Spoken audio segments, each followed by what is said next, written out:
There's going to be a lot of God of War talk going into the next however many months until the release of Ragnarok, and while I know a lot of people love the story of God of War 2018, what I constantly hear is that 2018's story is so much better than the original God of War story because that was just a revenge story.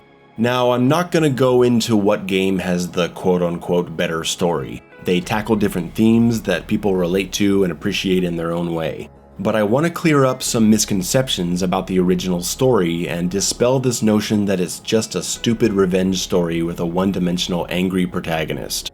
Just as an experiment, I asked a few friends for a synopsis of the original game's story. They didn't play it a bunch of times like I did, they only played it once or twice, back in 2005. So I was curious what they remembered, and sure enough, everyone gave me a version of the following. Kratos, a captain in the Spartan army, was facing defeat against the barbarians and sold his soul to Ares in exchange for victory. Kratos goes on to serve Ares, raiding other parts of the land and doing horrible things. One day, Ares tricks Kratos into killing his wife and daughter as a way to sever any connection he has to the world, so his only purpose in life will be to serve his master Ares and become the perfect killing machine. The plan backfires, and Kratos rejects Ares and vows to get revenge. He goes on an adventure to get Pandora's box, and then uses that power to have a big fight with Ares. There's a dream sequence fight where Kratos is protecting his family from himself, and then he kills Ares, getting his sweet revenge. Then he gets appointed as the new God of War. Some people remembered more details, like how Kratos had been working for the gods of Olympus, and that they are the ones that sent him on the mission to kill Ares, because the gods are forbidden from fighting each other. Some remembered much less. And if this is the general story you remember from God of War 1, I could definitely understand why you would think it's just a revenge story. And as the sequels leaned further and further into Kratos' anger, many people were left with the impression that Kratos' story was just, "Grrr, I'm angry man and I want my revenge." Especially with him screaming about revenge so much in the sequels. If all on Olympus will deny me my vengeance, then all on Olympus will die. Zeus, your son has returned! I bring the destruction of Olympus! And how do you plan to defeat the king of the gods? By taking the blade of Olympus back and driving it into Zeus's heart! It holds the power I once wielded as the god of war! I will have my revenge! Let them suffer. The death of Zeus is all that matters. You know I seek revenge on Zeus. However, this interpretation of the events of the first game forgets some crucial details and the entire core of the story. After Ares tricks Kratos into killing his family, Kratos offers himself to the gods to live in service to them. But why? He did it because he's haunted by the memories of what he's done. He hates himself much more than he hates Ares. In one of the early cutscenes, we're shown that no matter how he tries to drown himself in the pleasures and distractions of the world, he can't stop thinking about his past. His service to the gods was his way of trying to convince them to use their divine power to wipe away his guilt so he could finally be at peace with himself and maybe get a solid night's sleep for once. An early game cutscene shows his frustration with the gods after having worked for them for a decade and still he has to be tormented by his memories. Athena! 10 years, Athena. I have faithfully served the gods for 10 years. When will you relieve me of these nightmares? We request one final task of you, Kratos. Your greatest challenge awaits. In Athens, where even now my brother Ares lays siege as we speak. Athens is on the verge of destruction. It is the will of Ares my great city fall. Zeus has forbidden the gods from waging war on each other. That is why it must be you, Kratos. Only a mortal trained by a god has a chance at defeating Ares. And if I am able to do this, to kill a god, then the visions, they will end? Complete this final task, and the past that consumes you will be forgiven. You'll see here that Kratos simply speaks of this mission as killing a god, not getting revenge. He isn't seething with anger, he's hopeful. Kratos is actually a more controlled and calm character in the original game. Definitely not the rage-filled maniac people think he is. A lot of the cutscenes show him with sadness and regret behind his eyes. It's kind of a tragic story. For like half the game, the player doesn't even know the history between Kratos and Ares. That isn't revealed until much later. You spend hours of this adventure driven solely by the motivation to put your mind at peace. Revenge isn't mentioned, it doesn't even cross your mind. The element of revenge certainly makes this mission more appealing to Kratos. There is a big part of him that would love to kill Ares. There's even a cutscene that says his mission in life after the death of his family was to kill Ares. With that act, Kratos knew he could no longer serve his master. He had but one calling now, the death of Ares. He would murder the god of war.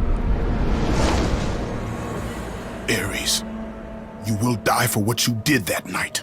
So that cutscene does happen, but as far as we know, in 10 years of serving the gods, he hasn't tried to get that revenge. He may not have even asked for the opportunity. In all this time, his actions have not been driven by revenge.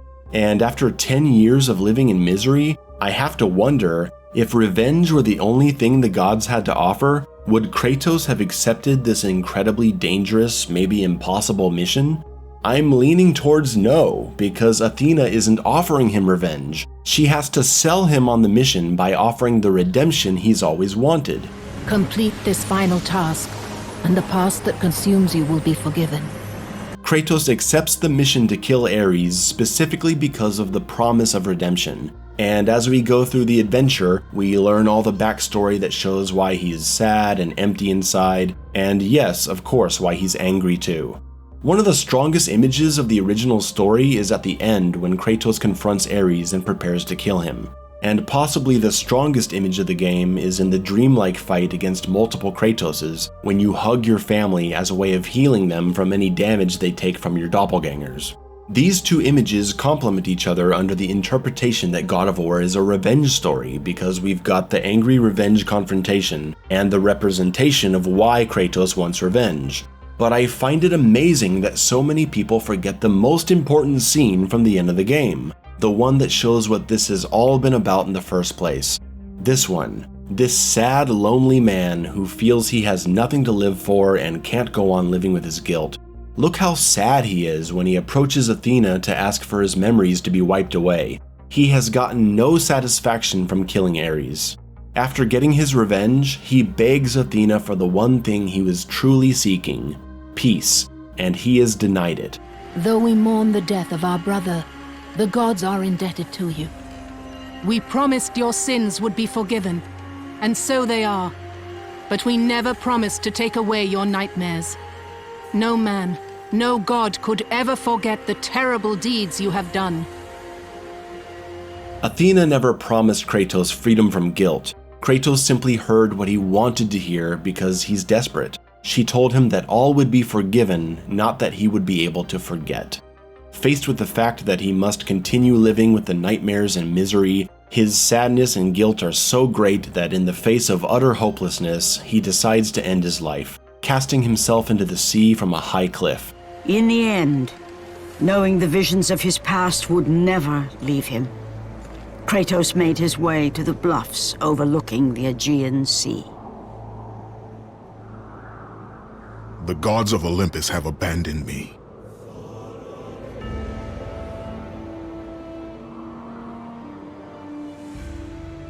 Now there is no hope. And Kratos cast himself from the highest mountain in all of Greece. After 10 years of suffering, 10 years of endless nightmares, it would finally come to an end.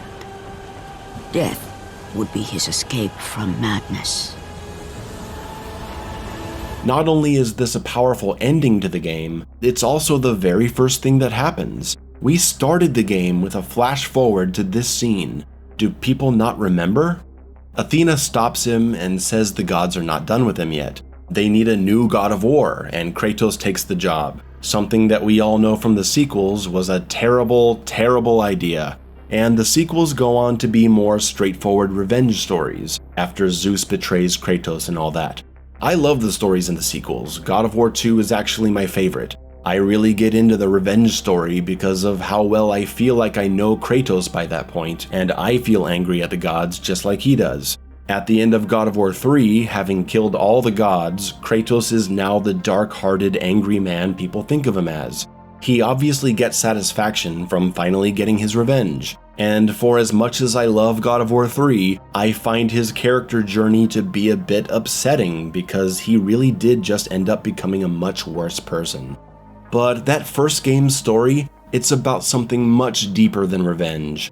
It's about regret, and a man who shows the potential for eventually becoming a decent person. Revenge was just a bonus on top of what Kratos really wanted. So please, don't dismiss this game as just some stupid revenge kill story. It's not. It's just not. I understand why people do think that when they don't remember the story correctly or they just don't know it, but people who should know better, those in the gaming industry and those who claim to know the series, should present the story for what it really is, and not whatever morphed version people believe it is. Kratos has always been an interesting character. He's always been a deep character. He wouldn't have become so iconic if he'd started out as the one-dimensional anger machine people think he is. And honestly, even some of the people behind the 2018 God of War game are responsible for spreading this narrative that Kratos wasn't a character driven by complex feelings, that his story was lacking dramatic context and a reason to care about what you were doing. Kratos needs a fresh start. You know, if you see the picture, if you can see all the way in the back, that face is exactly what people think of Kratos right now. Which is just like, ah! You know, like there's no like intelligent conversation like that. You just like rip your head off. Like, how do you feel? And you just rip your head off. Like there's one dimension to this character which was awesome as the anti-hero of the first game, but it didn't really grow. We didn't go anywhere with it. That last part really bothers me, but I was willing to imagine that without the context of the rest of the seminar, maybe he was including that last part as something that other people wrongly think, not what he thinks. But then there's this clip. For me, what I would love to see that from this game, what we're pushing is dramatic context, reason, the concept of why.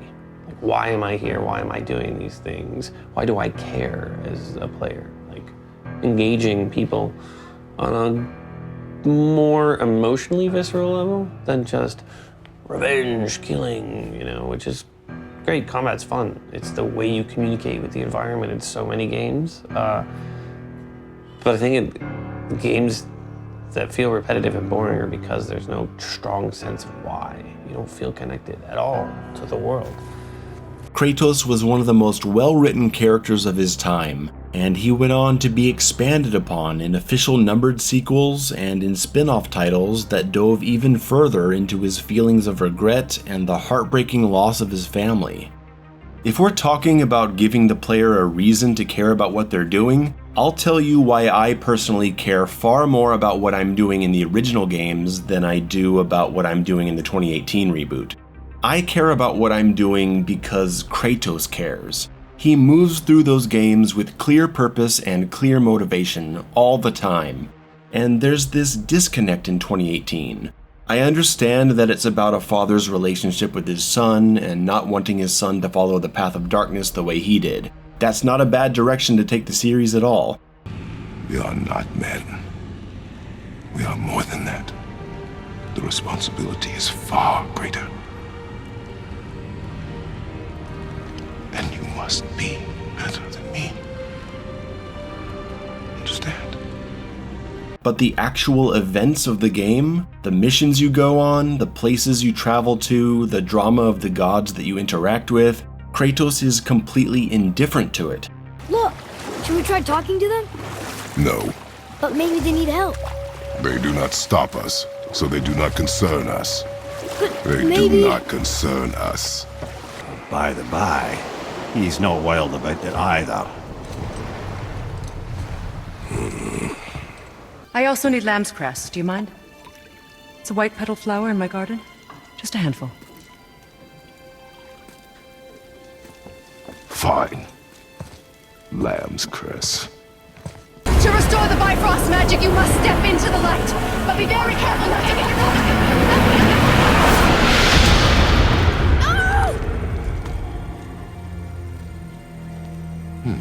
He doesn't care about what's going on in the game, so I have trouble caring about the adventure I'm going on and the enemies I'm fighting. And I expect that to be different in Ragnarok, I really do. I'm looking forward to it. I can't end this without recommending a great video on this subject by Endless Jess. The link is in the description and pinned comment below. He talked about this stuff when God of War 2018 came out, and he goes into other details like Kratos' character development in the PSP games and a bunch of other stuff. Please check out that video. And also make sure to watch a video called Kratos Was Always a Good Character by Tactical Bacon Productions. He's got a video on this topic that deserves a lot more attention and goes into the depth of Kratos on a level that I could only dream of. Thanks for watching.